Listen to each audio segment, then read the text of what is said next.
I'll be talking with Rachel Marco Havens, a leader with a group called Earth Guardians.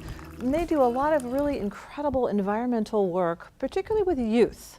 And we're very excited to have her on today. She's also on the board of Clearwater, which is an organization founded by Pete Seeger, very much environmentally focused as well. So welcome, Rachel. So glad to have you on today. Could you tell us about Earth Guardians? I sure can. Earth Guardians is a youth-led, intergenerational organization focused on the earth, air, water, and atmosphere and the protection of those. Completely focused on creative passion and supporting young people and bringing their creative passions to the movement, which comes in all colors and shapes and sizes. So can you tell us about the founders of Earth Guardians? I sure can. In the early 90s, I think it was around 94, a woman named Tamara Roski started this school in Hawaii that was called Earth Guardians, and it was based on exactly what we're talking about, young people, and youth empowerment, and the environment. And they ended up traveling all over America, using dance and music to bring awareness about environmental vulnerabilities. And then she went on to have some children later on in her life. That was like in the early 90s. And her son, Shuteskat, who is now 15, but at age 6 years old, he stood up and said, I need to make people aware about what's going on. Why is everyone looking at their phone? Why doesn't anyone go outside? We need to protect our planet. And he started to activate, and for the last almost 10 years has been boots on the ground, waking people up all over the world at this point. The family is based in Colorado, in Boulder, and basically started with like getting pesticides out of parks, public parks, and working very hard on some fracking moratoriums and the fracking issue in Colorado. And then it just blew up because he's a very dynamic young man, and people started listening. So, and he has a little brother, doesn't he? He does have a little brother who's also pretty far out, and together they perform eco hip hop.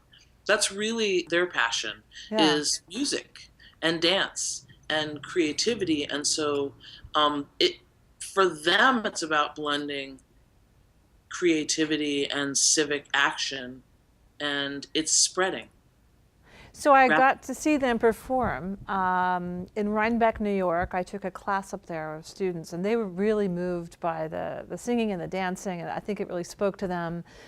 It was incredible how articulate both of them were. They really were able to address climate issues and environmental issues in very specific and profound ways. Can you talk about, so are they organizing around the United States? Are there Earth Guardian groups that young people can join and be a part of? Yeah, so Earth Guardians crews, as we call them, are popping up all over. Crews, as in CREWS? Okay. Yeah. Okay. So like, it's really a big tribe, and then we have crews happening, and they're happening. Sometimes it's one or two people in a family, sometimes it's a classroom, sometimes it's an entire village.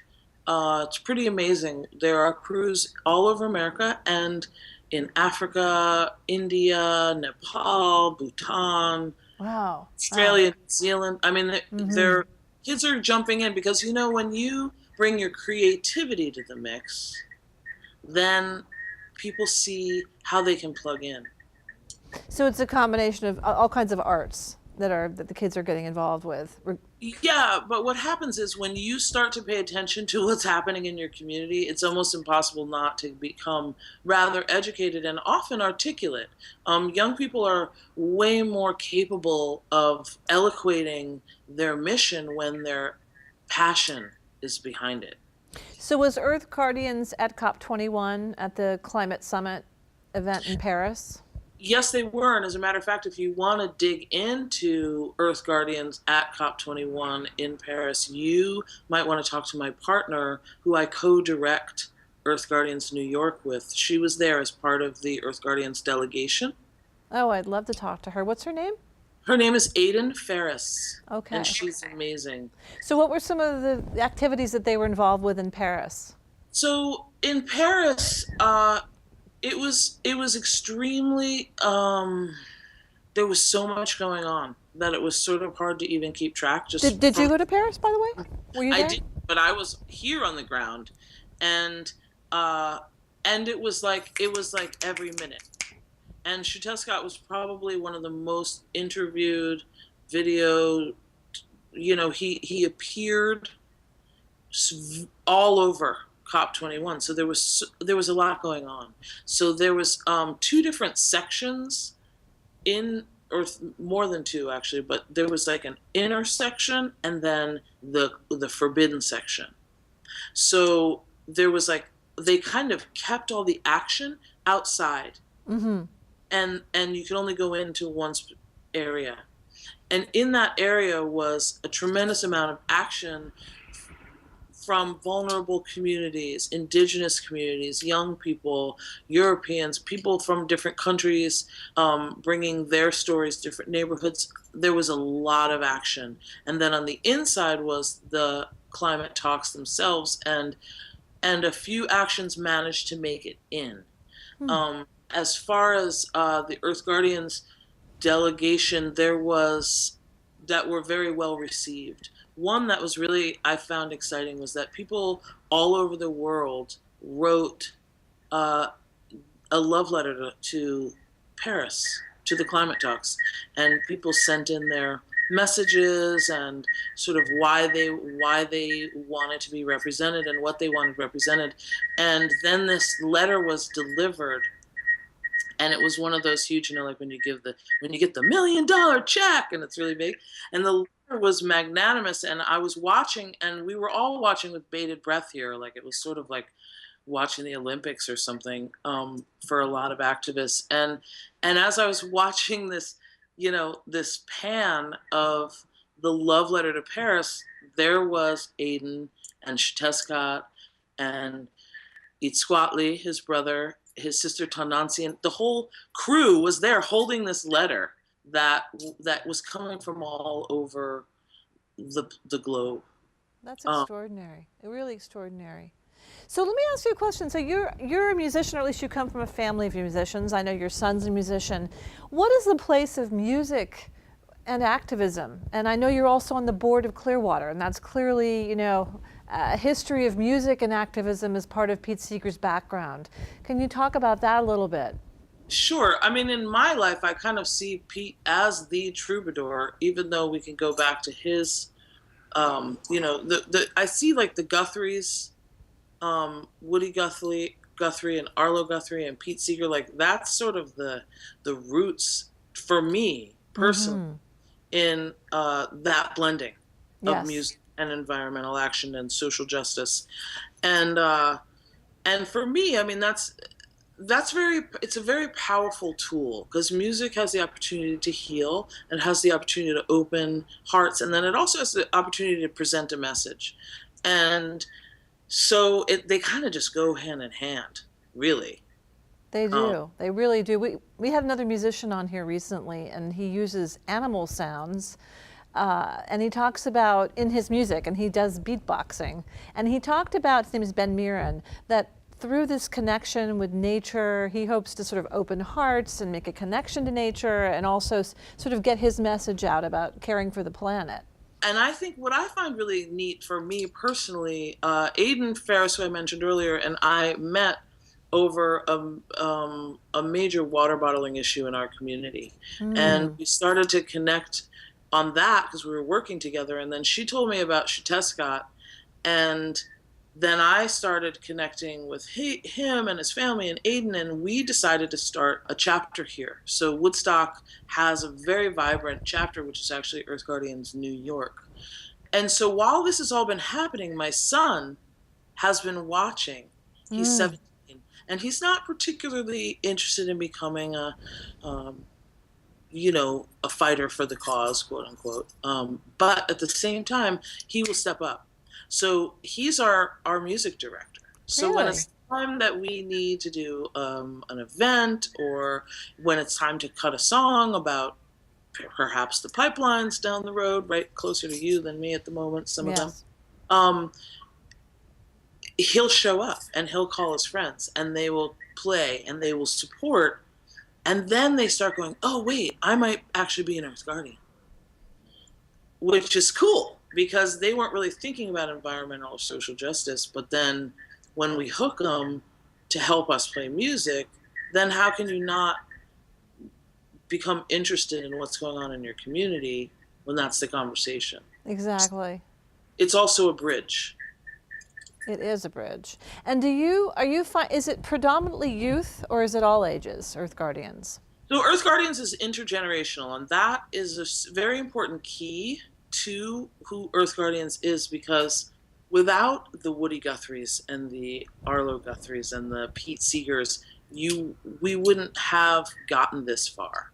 And so to be calling upon the wisdom of our elders is really important. And then people like me who kind of have one foot still in the teenage door and one foot in the adult door, it's kind of nice because you can bridge some of those relationships between 75-year-old activists who have been on the front lines for 50 years Right. with a 15-year-old who wants to know about that and wants to hear the story, or needs some wisdom. It's very important that there's an intergenerational connection. That's really magnificent because there's so much talk about, how we're all disconnected, in terms of we're disconnected from the natural world, we're disconnected age-wise, we're all compartmentalized and institutionalized. So sort of really reconnecting families, different age groups. You're doing this with your son. It's also very much a mix of different cultures, races, ages, genders. I really think that's important because everyone has something to bring to the table, and it's important not to have that disconnect. But for people who want to become involved, I know a lot of youth. I teach college, so I'm around 18 to 21-year-olds. How can they become engaged if they want to start their own Earth Guardian group? How do they do that? You go to the website, earthguardians.org, and on there you can sign up for more information. That's the simple answer. Everyone can be an Earth Guardian, regardless of whether you hook into this network or just start paying attention to your community and what's happening from the animals to the trees to the water. Start looking around. That's really the beginning, is starting to look around the community and go, wow, where is my connection to it? And then when it comes to connecting to people, there are a lot of people starting to connect. So one of the ways is, once you get on the website and you check out our cruise, you can see a map that will show you Earth Guardians all over the world. Terrific. And then we'll support you, because that's the next stage, is sort of helping people connect to the Earth Guardians movement. So I know people are going to be interested about your legacy. I'm only going to ask you very briefly, but do you feel like what you're doing comes out of your familial legacy of music with your dad and that kind of thing? All of this I kind of personally see as a gift. What brought me to this work was the threat of water privatization in my community. There was connection in that with my family lineage, just simply because I started being a little bit more open to the energy of my ancestors. Why don't you tell the story? In the fall of 2015, we discovered that a lake in our community was set to be tapped by a major bottling company, one of the largest privately owned national bottling companies in America. And it mobilized a large amount of people because it was water. And the company was Niagara Bottling Company. And when they came, it really started to spark people's energy to start thinking about what's happening in their community. And some people only looked as far as the lake, and some of us looked to neighboring towns and looked to the possibility of the threats that environmentally we would be receiving from something like 1.75 million gallons of water being pulled from our reservoir per day. And it mobilized so many people that it became it was fast. In 5 months we sent them walking. The most important thing about that for me that was so fascinating was working with a group called Kingston Citizens in Kingston, headed up at the time by Rebecca Martin, who's still the matriarch of Kingston Citizens, and Jennifer Schwartz Berkey, who is another amazing community member. And they basically plunged, with the support of Kate Hudson from Riverkeeper, into a governmental transparency plan through civic engagement that was none like I had ever seen before. The amount of effort and work that our committee put in, and also specifically the two of them, was tremendous. And we were able to use the laws that govern the protection of our water and the protection of our environment to hold our elected officials accountable. So Cooper Lake, which is the lake that was in jeopardy, which is also Kingston, New York's water supply. Cooper Lake was, I found through local Native historians, that it was actually a teaching ground for young women during their rites of passage. And so they would spend time there learning about fishing and sewing and taking care of each other and taking care of their bodies. It was a very sacred space. How did you find the story? I found the story from the Wittenberg Center. Jim Davis is a local historian, and he was one of the people who stepped up to support this effort to really scope this project from a wide view versus just saying no. We really made an effort to say, well, would this be okay for our community? Right. And if it's not, how are we going to use the proper channels to make sure that it doesn't actually become a threat to us? So he stepped up, and it was a teaching ground. So what was so fascinating was that all these women were coming together to take care of business. And from that, we had these young women, young people starting to come to the mix. That's how Aiden Ferris came to my life. And she's in college. Startup New York is using SUNY Ulster to usher this bottling company into town with tax abatements. And the students stood up and said, no way. And Aiden was the loudest voice. One particular young person came to me and said, his name is Aaron Laborski. He said, I got to get bottled water out of our school.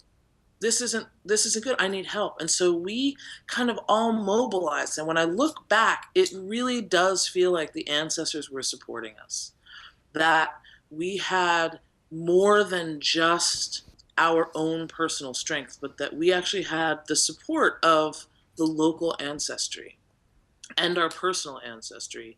And my father passed away 3 years ago, almost, on Earth Day. And I know he was among those elders that were supporting us. Lineage does matter. And it's kind of fascinating too, because again, my son is not particularly an environmental activist, but he will step in and help. So he's not doing this alongside me. It's not like me and my kid, it's me and my partner Aiden Ferris who are really taking this with other young people who have stood up. But yet there's room for everybody. And I think that's what's really important with Earth Guardians and with any movement at this point. We have to make room for the young people. We have to make room for the artists. We have to make room for the dancers and the singers and the actors and the performers. I mean, there really is a place for everybody. And that's what Earth Guardians is really about, is including everyone in this action and in this movement, but not necessarily directing how they do it. And not saying you have to do it this way, or it has to be about climate change, or it has to be about civil rights, or it's all connected. We're all connected.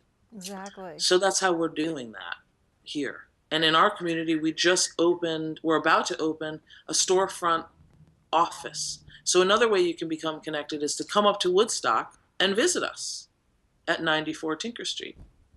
That's fantastic. I am just so moved by your story. I totally relate. It's not another time or place, but this idea of, that we are drawing from our ancestors, and especially our indigenous ancestors. There's a lot of, with the whole movements across the United States and around the world of indigenous peoples who are really speaking up and gaining more and more voice on environmental issues. They were all at COP. They're fighting all these pipelines in Canada and the US and elsewhere. So thank you for this very powerful, meaningful talk today. It spoke to me in many, many levels. Thanks.